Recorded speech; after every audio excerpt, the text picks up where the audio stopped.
এখানে আমরা কেউ সংসার করছি না, সবাই সংসেজে বসে আছি, কিন্তু সারের কিছু হচ্ছে না।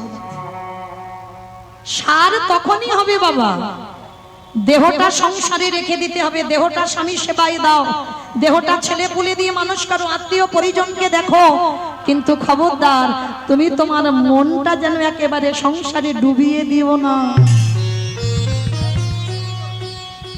মনে রেখে দাও গোবিন্দ চরণে, আর মন গোবিন্দ চরণে রেখে দেহটা সংসারে রেখে তুমি ভজন করো, তবেই তুমি বলবে আমি সংসারী। আর তা না হলে বলবে একটাই কথা, আমি সংসেজেছি কিন্তু সারের কিছু বুঝি। আর বৈরাগ্য কাকে বলে? মহাপ্রভু যে শিক্ষা দিয়েছেন বাবা, সংসারে থেকে বৈরাগ্য মানে বিষয়সু অনাসক্তি, মানে বিষয়ের প্রতি আসক্তি থাকবে না। বাবা ঠাকুর কোন বিষয়ের কথা বললো? জায়গা জমি, গাড়ি বাড়ি, টাকা পয়সা, এইগুলো এই বিষয় না। তাহলে কোন বিষয়? আমাদের ইন্দ্রিয়ের বিষয়। এতজন ভক্ত দাঁড়িয়ে আছেন, বসে আছেন, আমি কীর্তনিয়া সম্প্রদায়, খুব কঠিন মা, খুব কঠিন। সংসারে দাউ দাউ করে আগুন জ্বলবে। ইন্দ্রিয়ের বিষয়ের কথা বলেছে, তোমাকে সংসার থেকে এই ইন্দ্রিয়গুলোকে বাবা গুটিয়ে নিতে হবে। যেমন ধরো তোমার জিহ্বার লালসা থাকবে না বাবা, সেই রবিবার এলে ভালো মন্দ রান্না করে খাওয়া, এইটা থাকবে না। কোন রকমে কলির মানুষ অন্নগত প্রাণ, একটু আলু সিদ্ধ অন্ন হলেই হয়ে যাবে, সেই যেন সুধা, মানে পেটটা ভরার মতো, মানে এটা রান্না করে খেতে হবে, ওটা রান্না খেতে হবে না। যেদিন তুমি নিজে বাবা, কাউকে বলতে হবে না, নিজেই বুঝতে পারবে, যেদিন তোমার জিহ্বার লোভ চলে যাবে, লালসা চলে যাবে, সেদিন বুঝবে তোমার জিহ্বার বৈরাগ্য হয়ে গেছে। যেদিন তোমার কান কোনো আজে বাজে কথা শুনতে ভালো লাগবে না, আজে বাজে গানও ভালো লাগবে না, শুধুমাত্র আমার হরি কথা, কৃষ্ণ কথা, ভাগবত কথা, একটু ভক্ত সঙ্গ করব, সেই ভক্তের কাছ থেকে ভগবানের চরিত্র, ভগবানের কথা আলোচনা হবে, কান সেই দিকে যাবে। সেদিন জানবে বাবা তোমার কানেরও বৈরাগ্য হয়ে গেল। যেদিন তোমার দুটো চোখ সাধুগুরু বৈষ্ণব আর আমার ভগবানের চরণ ছাড়া আর কিছু দেখতে ভালো লাগবে না, সেদিন জানবে তোমার চোখের বৈরাগ্য হয়ে গেল। যেদিন তোমার দেহ স্পর্শ থেকে চলে যাবে বাবা, মানে আমাকে কোনো পুরুষ স্পর্শ করলো কি নারী স্পর্শ করলো আমি বুঝতে পারছি না, আমার মধ্যে সেই অনুভূতিটা নেই। যেদিন তোমার মধ্যে অনুভূতিটা চলে যাবে, সেদিন জানবে তোমার দেহের বৈরাগ্য হয়ে গেল। আর যেদিন তোমার মন শুধু একটা চিন্তা, আমি কি তারে পাবো না। আমার কথা নয়, এটা রঘুনাথ দাস গোস্বামী বলছে ছোটবেলা থেকে, আমি কি তারে পাবো না। যেদিন তোমার মন শুধু ভগবানের পাবার জন্য ছটফট করবে, আকুলি বিকুলি করবে, সেদিন জানবে কোন জড় জগতের ভাবনা চিন্তা থাকবে না। মানে আজকের আমি যা পেয়েছি তাই পাবো, কালের চিন্তা কালকের হবে, আজকে নয়।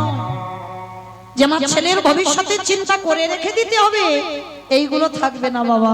যেদিন তোমার মন থেকে এগুলো চলে যাবে, সেদিন জানবে তোমার মনেরও বৈরাগ্য হয়ে গেল। তোমার দেহের 10 ইন্দ্রিয়, 5টা জ্ঞানেন্দ্রিয়, 5টা কর্মেন্দ্রিয়, সবকটা ইন্দ্রিয় তুমি ভিতরে গুটিয়ে নিচ্ছ, তুমি আর প্রকাশ করছো না, তাদের কাউকে মাথা তুলে দাঁড়াতে দেবে না। যেদিন তুমি নিজে করতে পারবে, তাহলেই বুঝতে পেরে যাবে সংসারে থেকেও তুমি বৈরাগী হয়ে গেছো। আজকের সেই রঘুনাথ দাস ছোটবেলা থেকে তার জমিদারি ভালো লাগে না, জমিদারি পোশাক পরতে ইচ্ছা লাগে না। ছোটবেলা থেকে যখন থেকে হামাগুড়ি দেয়, তখন থেকে রঘুনাথ যদি রাস্তা দিয়ে কোনো সাধু যেতে দেখে, কোনো ভক্ত যেতে দেখে, রঘুনাথ ঘর থেকে বেরিয়ে যায়। কত সাধনার ছেলে বাবা, বহু বছর পরে মানত করে পেয়েছে, কত আদরে। প্রহরীরা সব ঘিরে বসে থাকে রঘুনাথকে, যদি একটু ঘরের বাইরে যায় আবার রঘুনাথকে টেনে নিয়ে চলে আসে। দিনে দিনে রঘুনাথ একটু বড় হলো, 5 বছর বয়স হয়েছে রঘুনাথ। আর ওই 5 বছরের রঘুনাথের সর্বদাই একটাই খেলা। কি খেলা জানো? রাধা কৃষ্ণ সেবিব। নরোত্তম দাস ঠাকুরের বৈষ্ণব পদাবলী। শিরূপ সনাতন ভট্ট রঘুনাথ, শ্রীজীব গোপাল ভট্ট দাস রঘুনাথ, এই 6 জন গোস্বামী সেই ব্রজের রাধা কৃষ্ণের লীলা প্রকাশ করেছেন। কারণ ভক্তির বীজ বপন করেছেন এই 6 জন গোস্বামী। আর এই 6 জন গোস্বামীর মধ্যে আজকের আমাদের আলোচ্য বিষয় হবে হুগলি জেলায় আদি সপ্ত গ্রামে বাড়ি, যার নাম হলো রঘুনাথ দাস। অনেকে বলেন দাস রঘুনাথ, অনেকে টাইটেলটা আগে দিয়ে বলে, আবার অনেকে নাম বলে টাইটেল বলে। তো যেই রঘুনাথ দাস সেই হচ্ছে দাস রঘুনাথ। বাবা হলো গোবর্ধন দাস, আর জ্যাঠামশাই হলো হিরণ্য দাস। যেমন বাবা রামচন্দ্রের কথা বললেই লক্ষণের নামটা যেন এসে যায় মুখে, দেখবেন রাম উচ্চারণ করলেই যেন লক্ষণ পাশে এসে যাচ্ছে, মানে এইরকম ভাই ভাই। আর এই গোবর্ধন আর হিরণ্য এরা ঠিক এই রকম ভাই, মানে আমাদের মতো বাবা লাঠালাঠি করার ভাই নয়, জায়গা জমিতে শিল্পতার ভাই নয়, থানা পুলিশ হওয়ার ভাই নয়। মানে 2 ভাইয়ের এতটাই মিল, মানে যা কিছু করে 2 ভাই, যেখানে যাই 2 ভাই, মানে একজনের নাম বললে আর একজনের নাম এসে যায়। কিন্তু হিরণ্য বিয়ে করেনি বাবা, গোবর্ধন দাসের ঔরসের সন্তান আমার রঘুনাথ দাস। তবে এই রঘুনাথ দাস মানত করা সন্তান। অনেকে আছেন মা মানসিক করেন না ভগবানের কাছে, এই মানসিক করা সন্তান বাবা তারা একটু আলাদা হয়। সচরাচর বাবা জড়জগতের সঙ্গে মিল পাবে না যদি তুমি মানত করে সন্তান পাও। তো এই রঘুনাথ দাস মানত করে পেয়েছিল কোথায় জানো? একটা কথা বলে যাই মা, আমরা বহু বহু সংসারে বাবা একটা সন্তানের জন্য 7 ঠাকুরের কাছে কাঁদি, ঠাকুর যেন আমার বংশে একটা পুত্র সন্তান হয়, কারণ আমার বংশ রক্ষার জন্য। অনেকে কাঁদেন, ডাক্তার বৈদ্য কবিরাজ কিছুই হয় না। আমি একটা জায়গার নাম বলে দিই বাবা, আমার বিশ্বাস ভক্তি যার কৃষ্ণ তার সর্বশাস্ত্রে কয়, ভক্তি না থাকিলে কৃষ্ণ দেখিও বা কিবা হয়। সেই বিশ্বাস নিয়ে এই হরি বাসরে দাঁড়িয়ে বাবা আমি বলে যাই, একটা জায়গায় গিয়ে একটু নয়ন জলে কেঁদে দেখো, যে জায়গাটা হচ্ছে উত্তরপ্রদেশ রাধা কুণ্ডের তীর। আমার রাধারানী বড় করুণাময়ী গো, আমার রাধারানী বড় প্রেমময়ী, আমার রাধারানী বড় কৃপাময়ী। যারা সকাল থেকে কৃষ্ণ নাম ভজন করো না, অন্তিমে গেলে বাবা চিত্রগুপ্ত বিচিত্রগুপ্তকে দেখে বলবে খাতাটা খোলো দেখি ভক্ত কি করেছে ধরায়, বলবে। যদি কেউ কৃষ্ণ নাম বলে কাঁদো, কিন্তু বাবা কেউ যদি আমার রাধা চরণের দাস হয় তার বিচার হয় না, বিচার হবেও না। ওই যে বললাম আমার রাধারানী করুণাময়ী, একবার রাধা বলে কাঁদলে বাবা চিত্রগুপ্ত বিচিত্রগুপ্তকে দেখে খাতা খুলতে বলবে না, রাধারানী তাকে চরণে ঠাঁই দিয়ে দেয়, কোনো বিচার হবে না। তো যদি যাবেন দুর্গা পূজার পরেই পরে বাবা বগুলা অষ্টমী, রাধাকুণ্ডের আবির্ভাব তিথি, রাধাকুণ্ডে স্নান যোগ হয়, লাখো লাখো ভক্তরা যায়। আর সেই সময় গিয়ে ওই রাত্রিতে স্নান করে ভিজে কাপড়ে একবার আঁচলটা পেতে আমার রাধারানীর কাছে একবার ভিক্ষাটা চাইবে। তুমি যদি করুণাময়ী হও তুমি যদি কৃপাময়ী হও তোমার সেবার নিমিত্তে আমার সংসারে একটা কৃষ্ণবালা পাখি দিও। আমার বিশ্বাস চলে যাবে। ঠিক আমার রাধারানী কৃপা করে করুণা করে একটা কৃষ্ণবালা সন্তান আপনার বংশে পাঠিয়ে দেবে। এই গোবর্ধন দাস মানত করেছিল, কারণ এরা তো জমিদার। শুধু জমিদার বলা ভুল হবে বাবা। এদের প্রতি মাসে আয় ছিল 12 লক্ষ স্বর্ণ মুদ্রা, আর নবাবকে কর দিতে হতো 8 লক্ষ স্বর্ণ মুদ্রা। মানে সরকারকে কর দিতে হতো 8 লক্ষ, আর মাসে ওদের আয় ছিল 12 লক্ষ স্বর্ণ মুদ্রা। মানে কত বড় ধনী। কিন্তু ধনী হলে কি হবে বাবা, বংশে একটা পুত্র সন্তান ছিল না। তাই রাধাকুণ্ডের তীরে গিয়ে রাধারানীর কাছে প্রার্থনা করে, রাধারানীর কাছে কেঁদে সেধে একটা পুত্র সন্তান যদিও বা পেল, ও মাইরা সে ছেলে জন্ম থেকেই বাবা তার বৈরাগ্য ভাব, জন্ম থেকেই সে বৈরাগ্য নিয়ে জন্মেছে। আচ্ছা বলেন তো মা, বৈরাগ্য কাকে বলে? সংসার ধর্ম ত্যাগ করে দিয়ে বাবা মাকে কাঁদিয়ে, স্ত্রী পুত্র পরিবারকে কাঁদিয়ে মঠ মন্দিরে গিয়ে বসে থাকা, তাকেই বলে বৈরাগ্য। তাকে বলে না? তাহলে কাকে বলে বৈরাগ্য?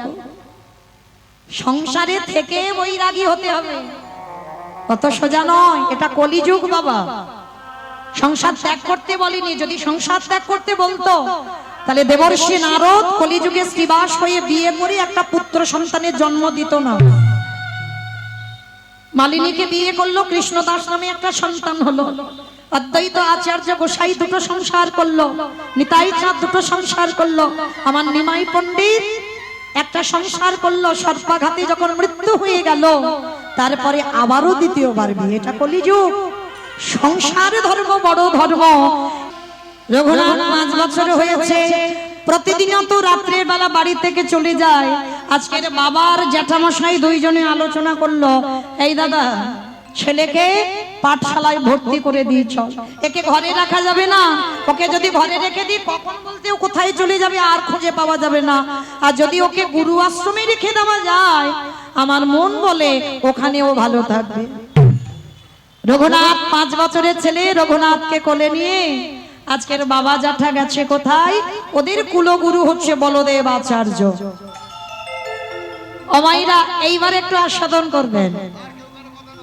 যেমন আমরা ছেলেদের বোর্ডিং এ দিই না, তুমি মনে করলে কি ছেলের সঙ্গে দেখা করতে পারবে? পারবে না তো। তখনকার দিনে বাবা ধ্রুব বলল, প্রহ্লাদ বলল, এরা সবাই গুরু আশ্রমে। আর সেখানে যাওয়া মানে প্রতিনিয়ত বাবা মার সঙ্গে যোগাযোগ হয় না। একটা দিন থাকে, একটা ক্ষণ থাকে, সময় থাকে, সেই সময় বাবা মার সঙ্গে দেখা করা যায়। তা রঘুনাথ তো ছোট 5 বছরের ছেলে। কতটুকু ছেলে? রঘুনাথকে নিয়ে গেছে হিরণ্য দাস আর গোবর্ধন দাস। গুরুদেব, গুরুদেব কি ব্যাপার? গোবর্ধন দুই ভাই কি মনে করে আমার এতদিন পরে আমার আশ্রমে? গুরুদেব আমাদের ছেলে রঘুনাথ, নাও তোমার চরণে আশ্রয় দাও, ওকে মানুষের মতো মানুষ করে তোলো। অসম্ভব, অসম্ভব। ও বড় লোকের ছেলে বাবা, খামখেয়ালি ছেলে। আর বহু বছর পরে পেয়েছো মানে আদরে একেবারে বাঁদর হয়ে গেছে বাবা। ওই ছেলে রাখতে পারবে না। হ্যাঁ, গুরুদেব তো রাখবে না। আর হিরণ্য আর গোবর্ধন দুইজনের চরণটা ধরেছে। গুরুদেব তুমি তো জানোই না আমাদের রঘুনাথের চরিত্র কেমন। 2 দিন দেখো, আর 2 দিন দেখে যদি ভালো না লাগে তখন খবর দেবে, আমি নিয়ে চলে যাব ছেলেকে। 2 দিন দেখো। অমাইরা গুরুদেবের তো দোষ নয়। গুরুদেব তো জানে বড় লোকেদের ছেলেরা একটু খামখেয়ালি হয় না, মানে একটু জেদি হয়, মানে যখন যেটা লাগবে তো লাগবে। ওই ভয়ে রঘুনাথকে থাকতে দেবে না। তার 2 দিন সময় দিয়েছে। তা গুরুদেব বলদেব আচার্য বললেন, ঠিক আছে 2 দিন দেখবো, যদি ভালো থাকে তো ওকে রাখবো, আর যদি ভালো না বাসি তাহলে খবর দিলে তোমরা নিয়ে যাবে। ঠিক আছে গুরুদেব, তাহলে আমাদের রঘুনাথ রইল তোমার কাছে। রঘুনাথকে রেখে চলে গেল। ও মায়েরা, তখনকার আর পড়াশোনা মানে ভাগবত। বলদেব আচার্য ভাগবত গ্রন্থ নিয়ে বসল। শুধু রঘুনাথ একা নয়, অন্যান্য পড়ুয়ারা বসেছে, ঠিক আপনারা যেমন বসেছেন। আর এই জায়গাটা দাঁড়িয়ে আছে বলদেব আচার্য, ভাগবত পড়ছে। পিছনে যারা বসেছে বাবা কত হইচই গন্ডগোল করছে। আর রঘুনাথ যে প্রথম আজকে গুরু আশ্রমে প্রথম সবার সামনে বসেছে, ও তো জন্ম থেকেই বাবা তৈরি হয়ে এসেছে, ওকে নতুন করে আর তৈরি করতে হবে না। সামনে বসে আছে গুরুদেব, ভাগবত পড়ছে। ওইটুকু ছেলে বাবা নয়ন জলে বুক ভেসে যাচ্ছে, ওইটুকু বয়স। বলদেব আচার্য পাঠ করতে করতে একবার করে রঘুনাথকে দেখছে আর একবার করে পাঠ করছে। এ কি রঘুনাথের কি হলো বলো তো? আমি বুঝতে পেরেছি বড় লোকের ছেলে তো, বাবা মা জ্যাঠাকে ছেড়ে এসেছে, মনটা খারাপ লাগছে। পিছন থেকে পড়ুয়ারা সব উঠে চলে গেছে, রঘুনাথ এখনো বসে আছে। বলদেব আচার্য ভাগবত গ্রন্থ শেষ করে রেখে রঘুনাথকে কোলে করে নিয়ে বসেছে। একটা কথা মনে রাখবেন বাবা, শিক্ষা।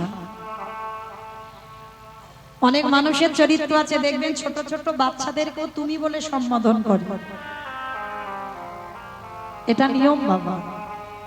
সে ছোট হলেও সে ছোটবেলা থেকে তো শিখবে বাবা, যে যাকে যার সঙ্গে কথা বলো না কেন সম্বন্ধটা তুমি বলে কথা বলতে হবে। ওইটুকু ছেলেকে কোলে নিয়ে গুরুদেব বলছে, রঘুনাথ, ও রঘুনাথ এসো। চোখের জলটা মুছে দিয়ে কোলে করে বসিয়ে বলছে, রঘুনাথ, বাবা জ্যাঠার জন্য মন খারাপ হচ্ছে না গুরুদেব? তাহলে কি বাড়ি যাওয়ার জন্য কষ্ট পাচ্ছ না গুরুদেব? তাহলে কি এখানে তোমার কোনো বন্ধু নেই ওই জন্য কাঁদছো না গুরুদেব? তাহলে কি এখানে তোমার ভালো লাগছে না গুরুদেব? আচ্ছা তাহলে কি তুমি ভাগবত আমি পড়ছি তুমি কিছু বুঝতে পেরেছো না? তো গুরুদেব কিছু বুঝতে পারিনি, তুমি যে শ্লোক বলছো আমি কিছু বুঝতেই পারছি না। তাহলে তুমি কাঁদছো কেন? গুরুদেব আমি কাঁদছি একটা কারণ, আমি কি তারে পাবো না?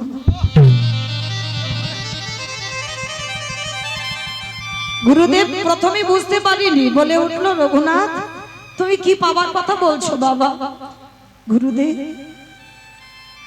আমি কি কোনোদিন কৃষ্ণ চরণ পাবো না? চমকে উঠেছি গুরুদেব।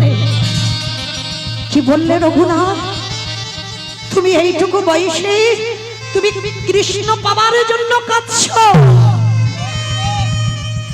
এইটুকু বয়সে এত অনুরাগ, এইটুকু বয়সে এত প্রেম কোথা থেকে পেলে বাবা তুমি?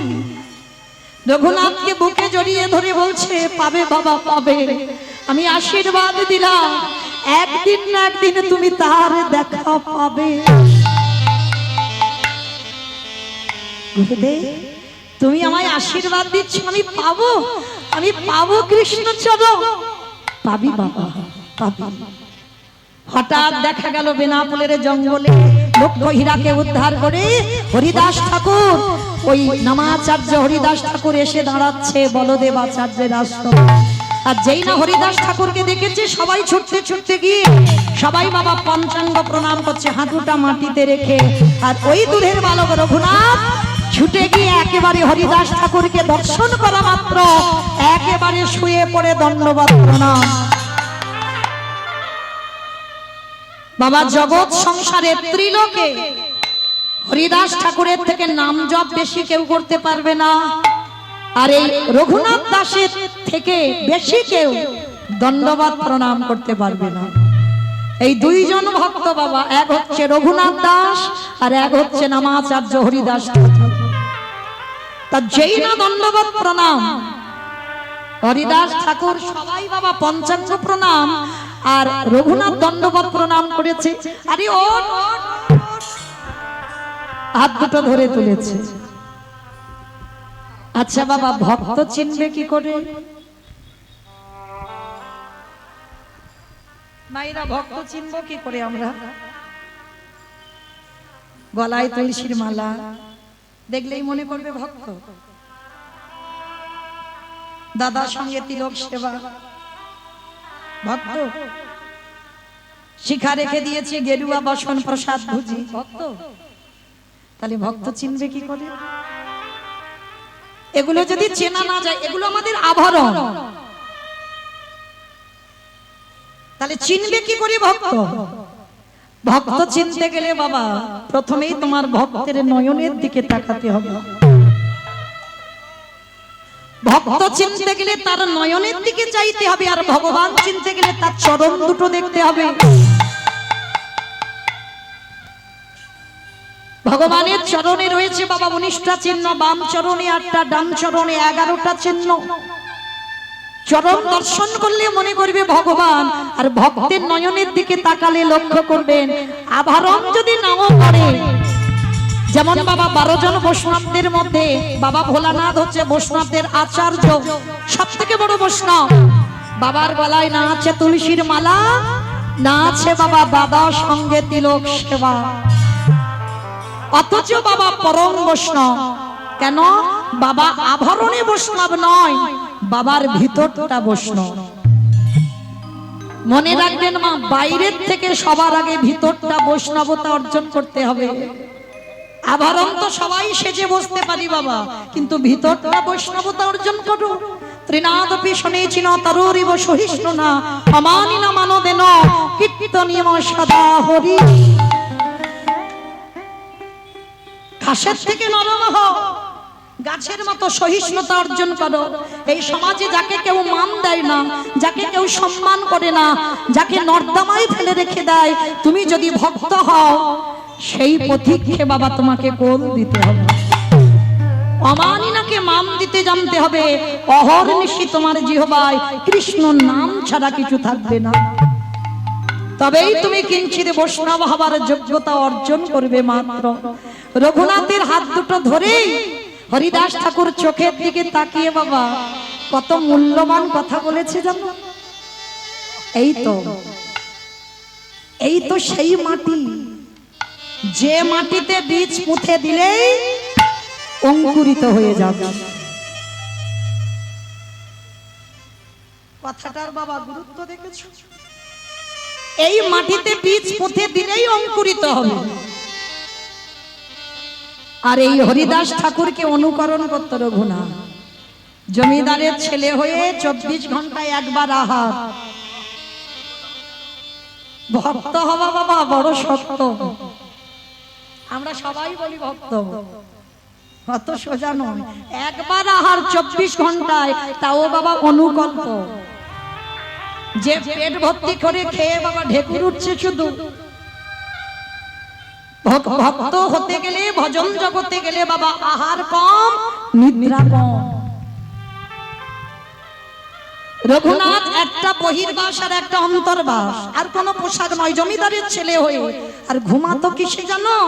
যে ছেলে স্বর্ণ পালঙ্কে ঘুমানোর কথা, সেই ছেলে ঘুমাতো খড়ের বিছানায় মাটিতে।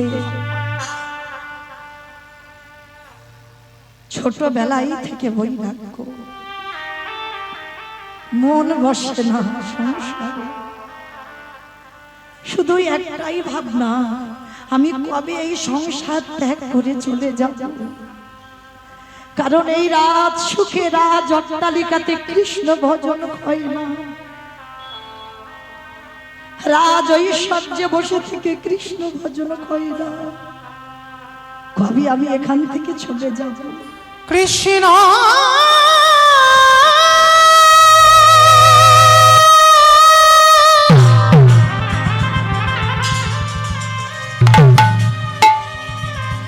একেবারে দেখো,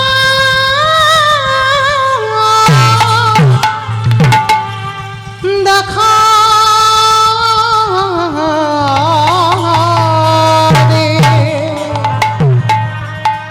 কৃষ্ণ রে,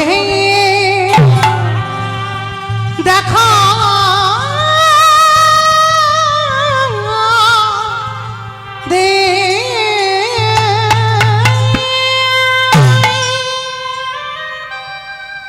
রঘুনাথ গুরু আশ্রম থেকে বাবা ঘরে ফিরল। যেমন আমার নিমাই ছোটবেলা থেকে তো বাবা কৃষ্ণ অনুরাগী ছিল না। বৈষ্ণবদের দেখলে বাবা পিছন থেকে কাঁচা টেনে খুলে দিত, বৈষ্ণবদের শিখা দেখলে টেনে টান দিত। নিমাই ছোটবেলার চরিত্র। কৃষ্ণ প্রেমে উন্মাদ কখন হলো? বাবার নামে গয়ায় পিণ্ড দিয়ে আসার পর। তার আগে কিন্তু নয়, তারপরে কৃষ্ণ প্রেমে উন্মাদ। তারপর থেকে বাবা আর ঘরে থাকতে চাইতো না নিমাই, সবসময় সংসার ঘর থেকে দূরে দূরে থাকতো। ঠিক আজকের রঘুনাথের দশা তাই। ঘরে ফিরল বটে আশ্রম থেকে। বাবা জ্যাঠা সিদ্ধান্ত নিল এ ছেলে মনে হয় সংসারে থাকবে না গো, এ ছেলে সংসারে থাকবে না। রাত হয়, ছেলে বেরিয়ে যায়। একদিন হিরণ্যদাস রেগে গিয়ে বলে উনি রঘুনাথ, এই কে আছিস তারই প্রহরী, সবাই মিলে কে কারাগারে বন্দী করে দেন। সারাদিন শুধু কৃষ্ণ কৃষ্ণ কৃষ্ণ বলে কাঁদা, একে কারাগারে বন্দী কর। শুধু বন্দী নয়, একে হাতে পায়ে দড়ি বেঁধে শিকল দিয়ে রেখে দিবি, যাতে কারাগার থেকে বেরিয়ে যেতে না পারে। ও মায়েরা, যে একবার কৃষ্ণকে ভালোবাসে বেঁধে রাখা যায় মা? পারবেন বাবা বেঁধে রাখতে? একবারে যদি কেউ কৃষ্ণকে ভালোবাসে, হাজার চেষ্টা করলেও বাবা কৃষ্ণ ভোলানো যাবে না। যেই না জ্যাঠামশাই বলেছে রঘুনাথকে কারাগারে বন্দী করো, শিকলে বাঁধো, সঙ্গে সঙ্গে বলে উঠল জ্যাঠামশাই ঠিক করেছো, ঠিক করেছো জেঠু, আমাকে কারাগারে যদি বন্দী করে দাও না, ওইখানে নাম ভজন ভালো হয়। কি গো মায়েরা, লোকালয়েতে জপের মালায় জপ করি, নাম হয় কি বাবা? অপরাধ নিও না, আমি বলছি বলে, অপরাধ নিও না। কোনদিন কখনো লোকালয়েতে কৃষ্ণ ভজন হয়, যশ খ্যাতি মান শুকুরের বিষ্ঠার সমান। ভক্ত যদি হও না, ভক্ত প্রতিষ্ঠা পেতে চাই না বাবা। ভক্ত কোনদিন সম্মান চাই না, ভক্ত কোনদিন যশ চাই না, ভক্ত চাই একটু নিরঞ্জন থাকতে। যার জন্য পরম বৈষ্ণব বাবা ভোলানাথ বেছে নিয়েছে কেদারনাথ বদ্রীনাথ, একেবারে পাহাড়ের মাথায় নিরজন জায়গায় ভজন, লোকালয়ে নয়। একবার মালা করো, জানালা দরজা বন্ধ করে হৃদয়ে কৃষ্ণ প্রতিচ্ছবি রেখে সেটা নাম হবে। সারাদিন জপের মালা নিয়ে নাম হবে। রঘুনাথ বলে উনি ঠিক বলেছো জেঠু, এই যে আমায় কারাগারে রাখবে না, আর আমি ওই নিরজন জায়গায় কৃষ্ণ ভজন করতে পারবো। চলো চলো তাড়াতাড়ি চলো। অভাগা যেদিকে যায় সাগর শুকায় যায়। যদি বা খবর পেল কৃষ্ণ গৌর, যেদিন চরণ পাবে বলে গেল, গিয়ে খবর পেল প্রভু আমার সন্ন্যাসে চলে গেছে। কোন রকমে ছেলেটাকে ধরে গোবর্ধন হিরণ্যদাস ছেলেটাকে নিয়ে ঘরে ফিরল। কিছুদিন পরে প্রভু আমার সন্ন্যাস নেবার পরে অদ্বৈত আচার্যের ঘরে এসেছিল বাবা শান্তিপুরে। আর তখনকার দিনে এরা তো জমিদার, এদের বাড়ি আগে খবর যেত যে প্রভু নিমাই ফিরেছে অদ্বৈত আচার্যের ঘরে শান্তিপুরে। রঘুনাথ, রঘুনাথ, খবর পেয়েছো বাবা? তোমার প্রভু নিমাই ফিরেছে। ফিরেছে? হ্যাঁ, শ্রীকৃষ্ণ চৈতন্য মহাপ্রভু নাম নিয়ে। তাহলে বাবা দেরি নয়, চলো আমি এক্ষুনি যাব। রঘুনাথ ছুটতে ছুটতে যাচ্ছে অদ্বৈত আচার্যের ঘরে। আর অদ্বৈত আচার্যের ঘরে গিয়ে দেখছি বাবা আজকে ঠিক আমি যেমন কীর্তন গাইছি আপনারা বসে আছেন, নবদ্বীপের লাখ লাখ ভক্তরা বসে আছেন, আর প্রভু আমার মাঝখানে দাঁড়িয়ে রসে তনু ঢঢ ঢঢ গৌর কিশোর ঢঢ, রসে তনু ঢাড় ঢাড় গৌর কিশোর বর, রসে তনু ঢঢ ঢঢ গোরা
ধন্যবাদ প্রণাম। প্রভু আমার নিমাই যেই না রঘুনাথের হাতটা ধরে তুলেছে, চোখের দিকে চেয়েছে, বাবা বাবা এই তো সেই মাটি, এর অপেক্ষায় আমি এতদিন অপেক্ষা করছিলাম। গদাধর আমার প্রসাদী পাত্রে যে প্রসাদ আছে আমার রঘুনাথকে একটু খাইয়ে দাও, অনেক দূর থেকে এসেছে, ওকে একটু খাইয়ে দাও। কৃপা পেয়ে গেল। যে সম্পদ পাওয়ার জন্য যোগীগণ যোগে পায় না, মুনিগণ মুনি পায় না, ধ্যানীগণ ধ্যানে পায় না, ব্রহ্মা ব্রহ্মলোকে পায় না, ইন্দ্র ইন্দ্রলোকে পায় না, শিব শিবলোকে পায় না, সেই সম্পদ রঘুনাথ প্রথম দর্শনে পেয়ে গেল। প্রসাদীটা পেল, প্রসাদী পেয়ে প্রভুর আমার চরণ সেবা করলো এক সপ্তাহ। আর যাচ্ছে না গৌর চরণ থেকে রঘুনাথ কোথাও। এক সপ্তাহ পরে প্রভু আমার আদেশ দিল, রঘুনাথ এবার আমি জগন্নাথ ধামে ফিরব, আমাকে যেতে হবে বাবা, আমাকে বিদায় দাও। না প্রভু আমি তোমার সঙ্গে যাব না বাবা, এখন তোমার সেই বৈরাগ্য আসেনি।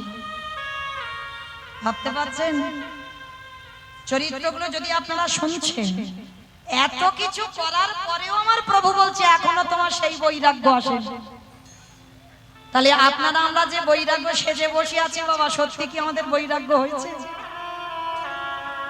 এত কিছু যার ত্যাগ, তাও আমার প্রভু বলছে রঘুনাথ মর্কট বৈরাগ্য ধারণ করবে না, লোক দেখানি বৈরাগ্য পালন করবে না। তোমাকে আমার কাছে আসতে হবে না, আমি যাব তোমার কাছে।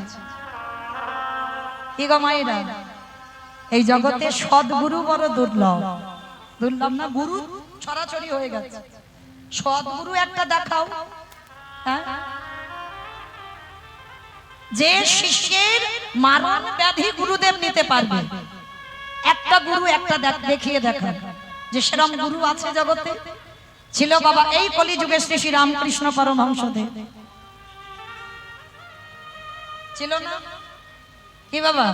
গিরিশ নেশাগ্রস্ত মাতাল, গিরিশের ক্যান্সার শ্রী শ্রী রামকৃষ্ণ পরমহংসদেব তিনি নিজের গলায় ধারণ করেছে। এদের বলে সদ্গুরু। আর একটা গুরুকে দেখান, যদি শিষ্য খোঁড়া হয়ে যায়, খোঁড়া পাটা ভালো করে দিতে পারবে? কখনো পারবে না। তাহলে মহাপ্রভু বললেন তোমাকে আমার কাছে আসতে হবে না, আমি যাব তোমার কাছে। প্রকৃত বৈরাগ্য যেদিন তোমার আসবে। আর ওই লোক দেখানি মর্কট বৈরাগ্য, মর্কট মানে বানর, বানর হচ্ছে ভোগী। হ্যাঁ, ওই ভোগী হয়ে তুমি বৈরাগ্য লোক দেখানি করো না। হ্যাঁ, কামনা বাসনা কাম কাঞ্চনের নেশা সবকিছু ত্যাগ হবে, তুমি করবে না, আমি ঠিক করিয়ে নেব, সময় আছে এখন।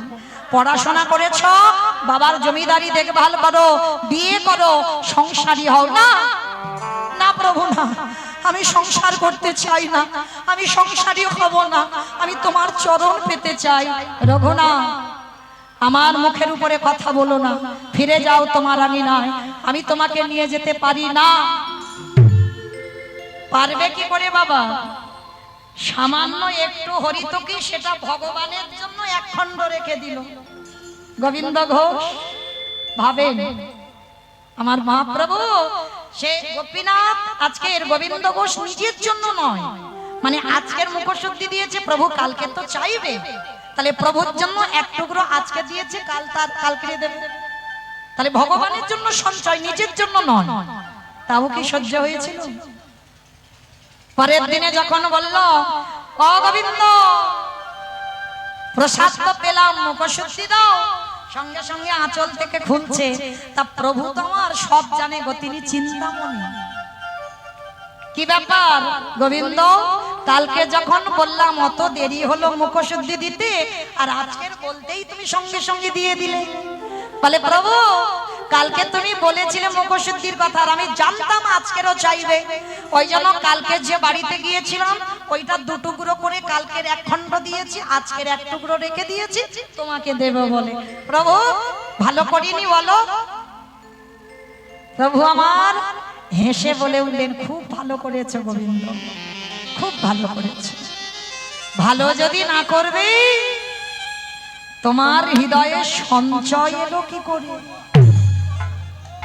ভেবে দেখেন, নিজের জন্য নয়, ভগবানের জন্য, তাও অপরাধ, তাও অপরাধ।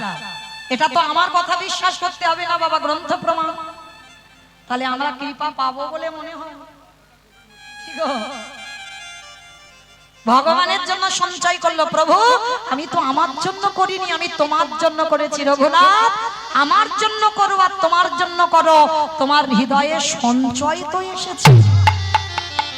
এই সঞ্চয় বাসনা এসেছে মানে আমি তো তোমাকে আর বৃন্দাবনে নিয়ে যাব না, আজকে থেকে এই অগ্রদ্বীপের মাটিতে তোমাকে নির্বাসন দিয়ে দিলাম। গৌর হরি। আজকে সেই রকম রঘুনাথকে বলছে চলে যাও ঘরে, সময় হলে আমি তোমারে ডেকে নেব, আমার কাছে আসতে হবে না। উপায় নেই বাবা, প্রভুর আজ্ঞা পালন করতে হবে। রঘুনাথ নৌকাতে চড়ে নয়ন জলে বুক ভাসাতে ভাসাতে নৌকা চড়ে পার হচ্ছে নদীর, গঙ্গা পার হচ্ছে। হঠাৎ দেখলো বাবা হাজার হাজার ভক্তরা বাবা গঙ্গায় মানে গলা পর্যন্ত নেমে গেছে, মানে বিশাল বড় যেন একটা মেলা বসেছে। আর সেইখানে নৌকাতে চড়ে খবর পেল যে নিমাইয়ের দাদা নিতাই চাঁদ এখানে এসেছে। রঘুনাথের মনে আনন্দ, যে জায়গাটা হচ্ছে বাবা পানিহাটি। রঘুনাথের আনন্দ হলো প্রভুর দাদা, তাহলে একবার দর্শন করে আসি। তো ছুটতে ছুটতে গিয়ে বাবা যেই না নিতাই চাঁদকে প্রণাম, সঙ্গে সঙ্গে নিতাই চাঁদ বলে উঠলো আরে চোর চোর চোর চোর। হাই ভগবান, রঘুনাথকে সবাই চেনে, আর যেই না রঘুনাথকে চোর বলছে সবাই তো অবাক হয়ে যাচ্ছে, কি রঘুনাথকে চোর বলছো কেন? প্রভু বলে ও চুরি করেছে। প্রভু কি চুরি করেছে? বলে ও কি জানে আমার অনুমতি না নিয়ে ও সরাসরি আমার ভাইয়ের কাছে গেছে।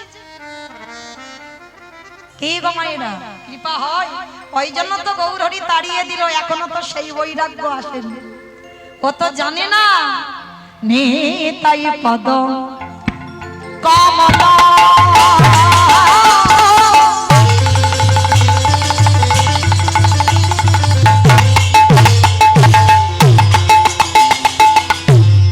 কোটি চন্দ্র সুশীতল নিতাই পদ কমলা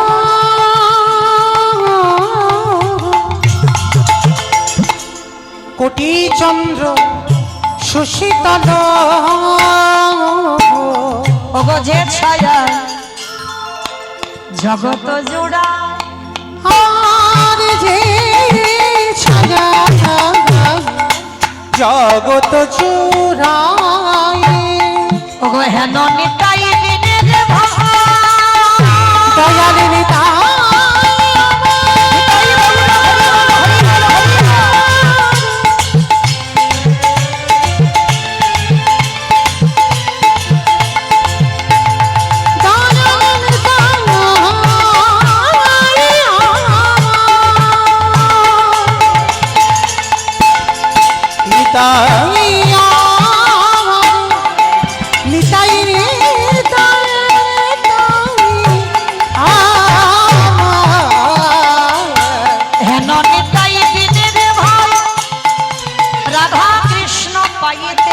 ওরে হেন নিতাই ভিনের ভাই রাধা কৃষ্ণ পাইতে নাই দৃঢ় করি ধর নিতাইয়ের পায় একেবারে দৃঢ় করি ধর নিতাই পা বলি ভজ ভজ নিতাই ভজ তোমরা ভজিলে নিতা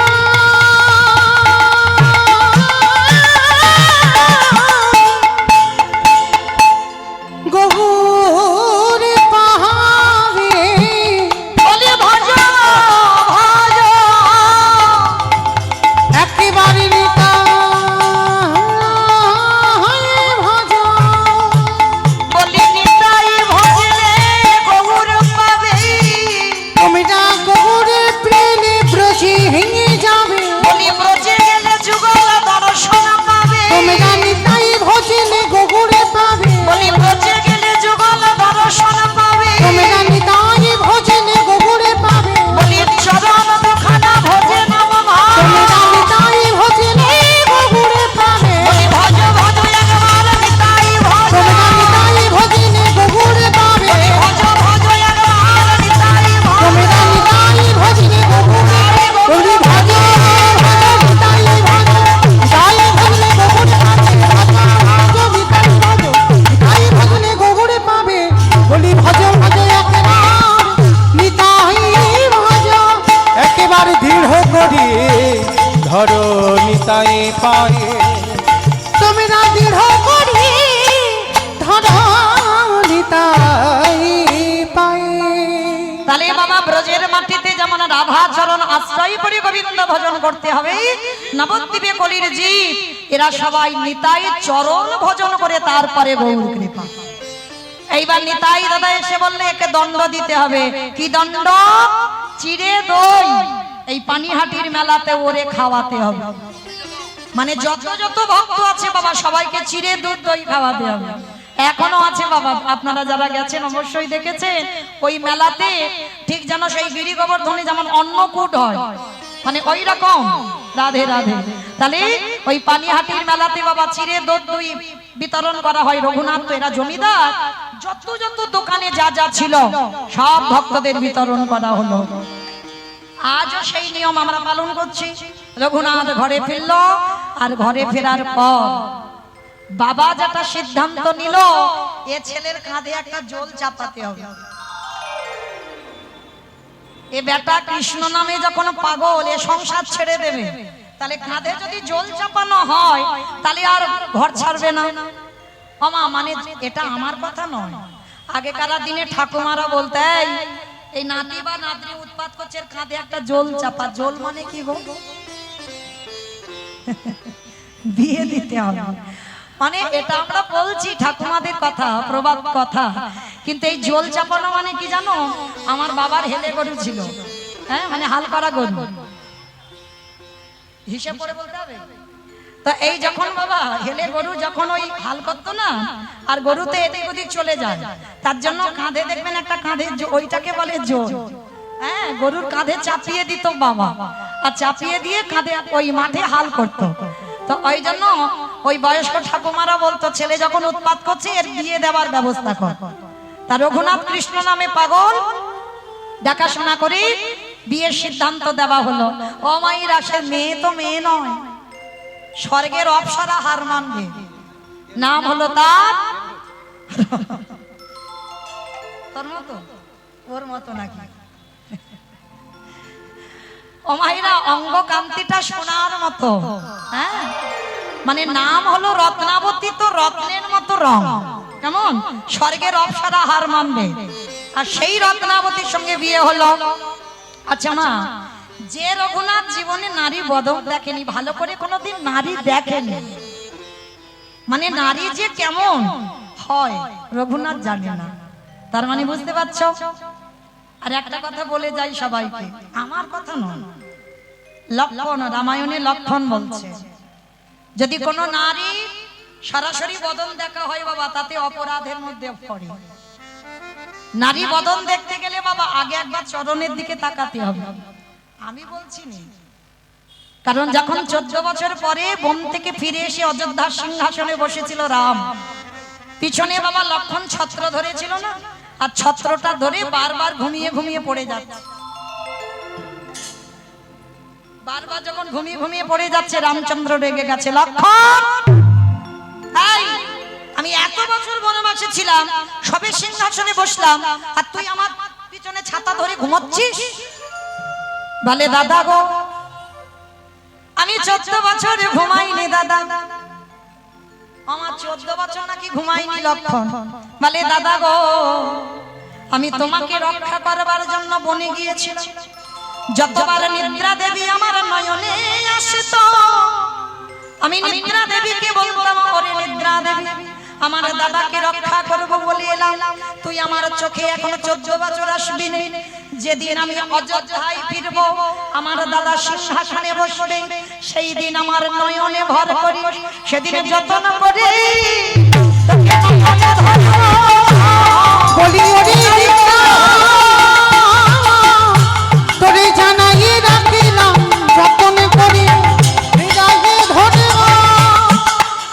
বলে দাদা 14 বছর আমি ঘুমাইনি নয়, 14 বছর আমি নারী বদন দেখিনি। রামচন্দ্র হেসে উঠেছে, বলে ভাই, এইটা সমাজে কেউ বিশ্বাস করবে না।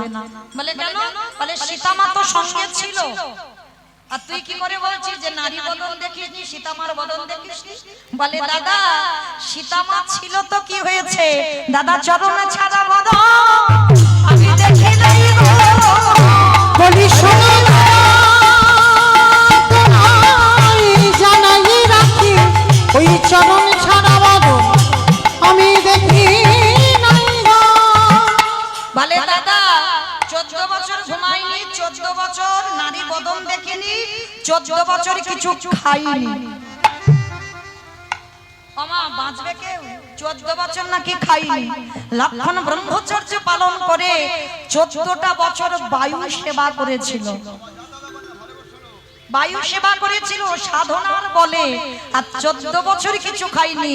রাম রেগে গিয়ে বলছে, লক্ষণ, আমি রোজ রোজ তোকে ফল আনতে বলেছি, তুই এনেছিস, আর আমার সামনে দাঁড়িয়ে তুই বলছিস তুই খাসনি, আমি তো তোকে দিতাম। বলে দাদা গো, আমি 14 বছর তোমার জন্য ফল আনতাম, যখন তোমার চরণে নিবেদন করতাম, দাদা ফল ধরো, তুমি নিজে আমার সামনে দাঁড়িয়ে দাঁড়িয়ে খেতে, আর আমাকে বলতে লক্ষণ ফল ধর।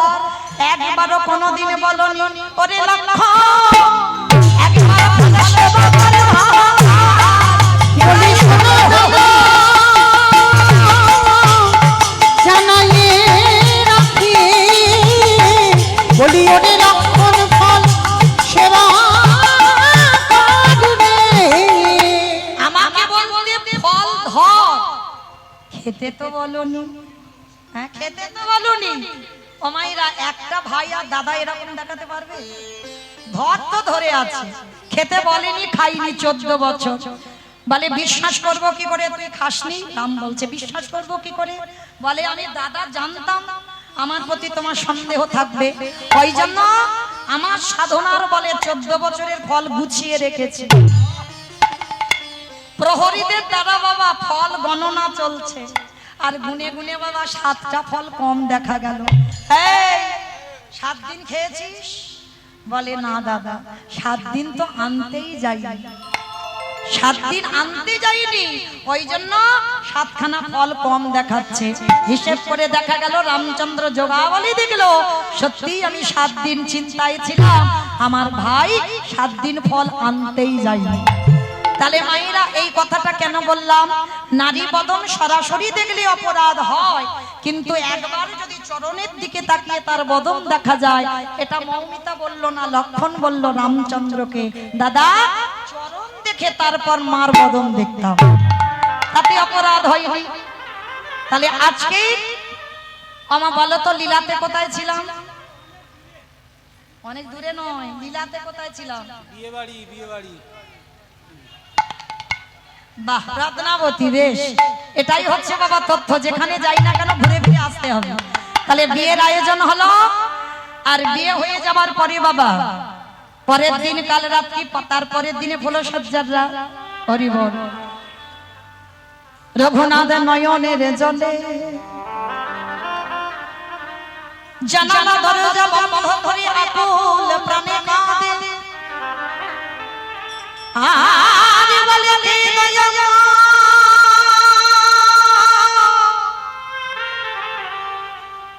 তুমি যদি কৃপাময় করুণাময়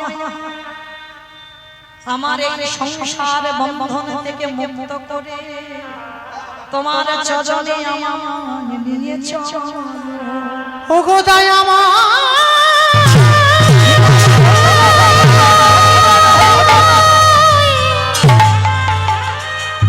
একবার দেখা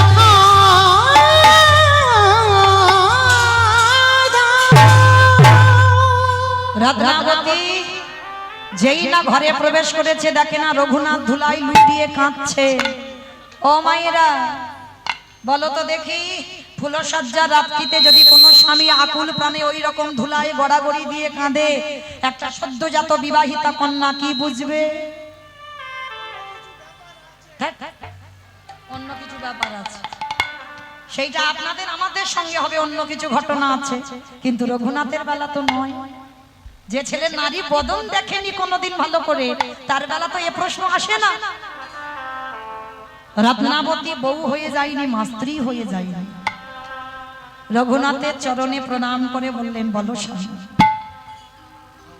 তুমি কার জন্য এত কাঁদছো? কে সে? কে সে? কার জন্য তোমার মন এত আকুলি বিকুলি হচ্ছে? পারবে? রত্নাবতী তুমি কি জানো আমার বাবা মা কেন বিয়ে দিয়েছে? বলে হ্যাঁ খুব জানি। বলে তোমাকে কৃষ্ণ ভোলাবার জন্য। বাবা মা বিয়ে দিয়েছে কৃষ্ণ ভোলাবার জন্য, ওই রকম স্বর্গের অপ্সরার মতো নারী। রঘুনাথ বলছে, রত্নাবতী তুমি কি পারবে আমার কৃষ্ণ ভোলাতে? বলে আমি ভোলাতে যাচ্ছি কেন স্বামী? আমি তোমার মতো স্বামী জনমে জনমে পেয়েছি, যার চরণ তলে বসে আমি গোবিন্দ সেবা করতে পারি। তুমি একবার বলো, কার জন্য তোমার মন এত আকুলি বিকুলি? কার জন্য তুমি এত কাঁদছো? কার জন্য তুমি অস্থির? বলল রত্নাবতী, সে অন্য কেউ নয়, যে হলো, যার নাম হলো কৃষ্ণ। রত্নাবতী এক বাক্যে বলে উঠলো, চলো এই রাত্রিবেলা আমি তোমাকে সংসার থেকে বের করে দেব। প্রহরীরা পাহারা দিচ্ছে যাতে রঘুনাথ বেরিয়ে যেতে না পারে। তার সহধর্মিনী রত্নাবতী হাত ধরে সারা জীবনের মতো স্বামীকে ত্যাগ করে দিল। তোমার সুখে সুখে, তোমার দুঃখে দুঃখে যাও তুমি গোবিন্দ চরণে। যদি কোনোদিন কৃষ্ণ চরণ পাও, শেষের সময় এই হতভাগিনীর কথা মনে রেখো। রঘুনাথ ঘর থেকে বেরিয়ে ছুটে চলল জগন্নাথ ধাম, পুরী ধাম। সকালবেলা আদি সপ্তগ্রামে খবর রটে গেল, রঘুনাথ সংসার ত্যাগ করেছে। বাবা অন্ন বস্ত্র অর্থ দেয়, রঘুনাথ পুরীতে থেকে গরিবদের দান করে। মায়েরা এই অনেকে আছে দেখবেন দুর্গাপূজা কালী পুজো যে কোনো অনুষ্ঠানে মঞ্চ তৈরি করে কম্বল দান, বস্ত্র দান, অর্থ দান করে। অপরাধ নেবেন না, এগুলোকে দান বলে না। আমি মৌমিতা বলছি না, মহাপ্রভু শিক্ষা দিয়েছেন দান যারা করবে ডান হাত দান করবে, বাম হাত যেন জানতে না পারে। এটাকে বলে দান। তুমি যদি দানি হও, তাদের নামগুলো লিখে মঞ্চের উপরে ডেকে ডেকে তাদেরকে অপমান করছো, সমাজকে জানিয়ে দিচ্ছ এ গরিব, এ দুঃখী, এ ভিখারি, ওই জন্য কে দান করা হচ্ছে। এতই যদি তুমি দয়ালু হও, রাতের অন্ধকারে কিছু সম্পদ তাকে দিয়েছো, যেটা তুমি জানবে, সে জানবে, আর যে জানবার মালিক সে জানবে। নিতাই গৌর প্রেমানন্দ। হরি বল, হরি বল, হরি বল।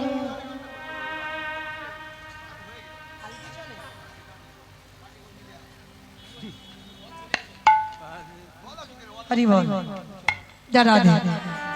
এইবার রঘুনাথ খবর পেয়ে মহাপ্রভু আদেশ দিল, এগুলো আমি পছন্দ করি না, বন্ধ করে দিল।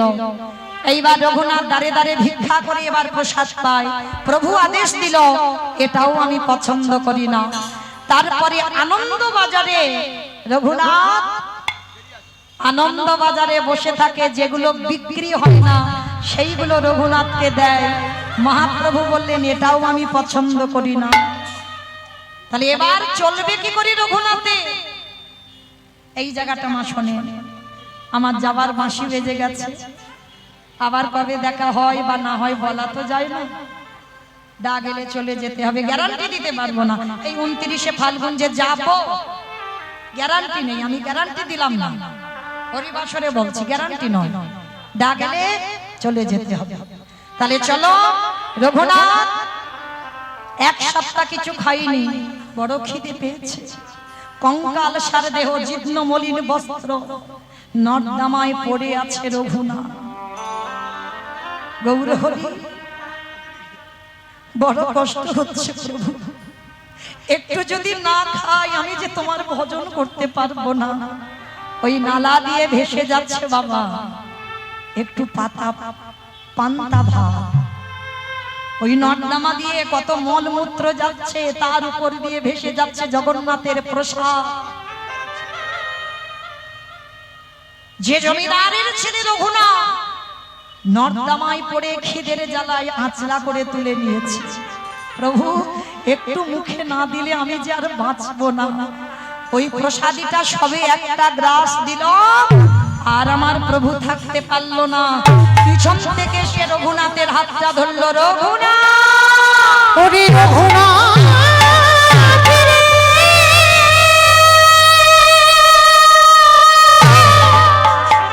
দিবি না বাবা, দিবি না। ওরে জগতে সবাই ভালোবাসে, কিন্তু তোর মতো করে এমনই অনুরাগ দিয়ে আমায় কেউ যে ভালোবাসে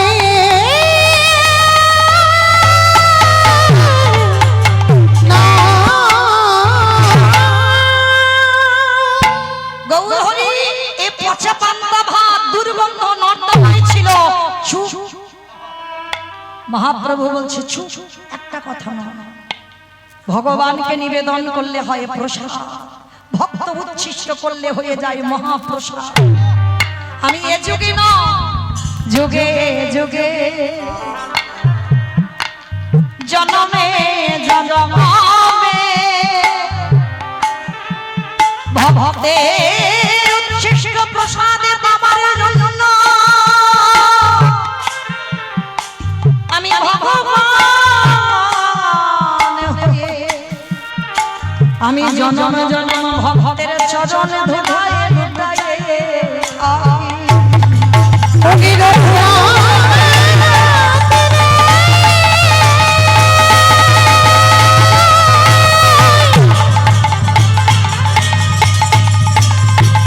আমি যে ভক্ত প্রসাদ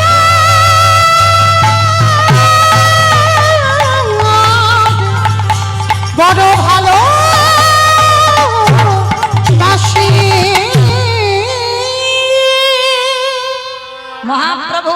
রঘুনাথ আজ সত্যিকারের তোমার বৈরাগ্য এসেছে, এসো আমার ঘরে, বলো তুমি কি চাও। প্রভু, আমি বৃন্দাবনে যাত্রা করতে চাই। স্বরূপ দামোদরের হাতে সমর্পণ করলো রঘুনাথকে। স্বরূপ দামোদরের হাত ধরে গেল বৃন্দাবনে রাধা কুণ্ডের তীর। আর রাধা কুণ্ডের তীরে গিয়ে আজকে রঘুনাথ আচ্ছাদনহীন, আচ্ছাদন নয়, প্রখর রোদ, সেই রোদে বসে বসে রঘুনাথ নাম জপ করে, কোনোদিন আচ্ছাদনে বসেন। আর আমার প্রেমময়ী করুণাময়ী রাধারানী রঘুনাথের মাথায় নিজের আঁচলটা নিয়ে ছায়া করে দাঁড়িয়ে থাকে। আর এই দৃশ্য বৃন্দাবনে আজকে দর্শন করেছে সনাতন গোস্বামী। দর্শন করে রেগে গেছে রঘুনাথের উপরে। রাত্রিবেলা রঘুনাথের কাছে এসেছে সনাতন গোস্বামী। রঘুনাথ, তুমি জানো তুমি এই আচ্ছাদনে থাকো না, রোদে বসে থাকো, বৃষ্টিতে ভেজো, নাম জপ করো, আর আমার রাধারানী তোমার পিছনে এসে নিজের আঁচলটা ধরে থাকে। হ্যাঁ, এটা তোমার কোন ভজন, এটা তোমার কোন সাধন যে ভজনে আমার রাধারানী কষ্ট পায়? যেই না শুনেছে বাবা রঘুনাথ, কথা দিলাম এইবার আমি আচ্ছাদন করব আর আমার রাধারানীকে কষ্ট দেব না। তারপর একটা খড়ের চাল মাটির কুড়ে ঘর বানিয়েছে যাতে রাধারানীর কষ্ট না হয়। আর রাধারানী আসছে না, এইবার বসে বসে রঘুনাথ ডাকছে। এতদিন রাধারানী তো আচ্ছাদনের জন্য আঁচলটা দিয়েছে, আজ আসছে না। আর যেই আসছে না রঘুনাথ দেখতে পাচ্ছেন, ডাক দিল, রাধে গো,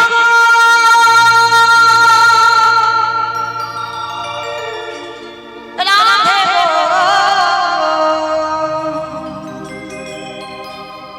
একবারে দেখা দাও রাধে, একবারে দেখা দাও রাধে গো,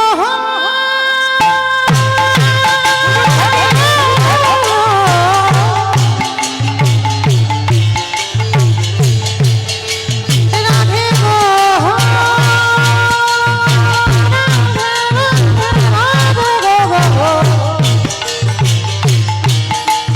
তুমি একেবারে দেখা দাও রাধে, একেবারে দেখা দাও।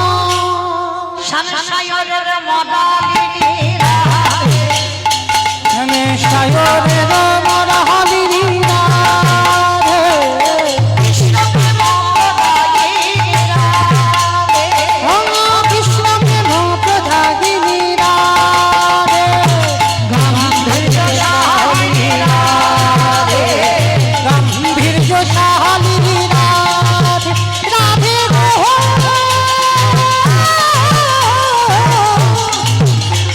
নিতাই গৌর হরি বল।